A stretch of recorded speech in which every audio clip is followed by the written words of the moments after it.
So guys আজকে আমরা রথের মেলা দেখতে গিয়ে ভেড়ার মাংসের তৈরি বিরিয়ানি খেলাম।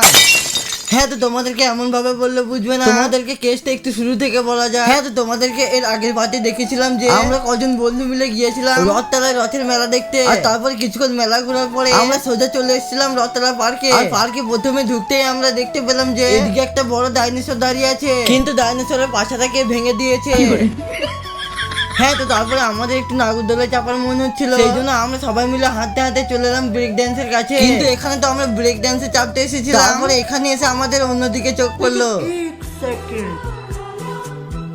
औरत का चक्कर बाबू भाई। I am sorry, Babu. আর ব্রেক ড্যান্সার যা জোরে ঘুরছিল সেটা দেখে আমাদের তাই আমরা ব্রেক ড্যান্সে না চেপে সোজা আমরা হাঁটতে হাঁটতে চলে এই জলের মধ্যে বোটে চাপতে। কিন্তু এখানে এসে দেখি এই বোটগুলোতে শুধু বাচ্চাদের জন্য জলে নামানো হয়েছে। আর এদিকে দেখো আমার একটা বন্ধু বোটে চাপবো বলে কান্না শুরু করে দিয়েছে।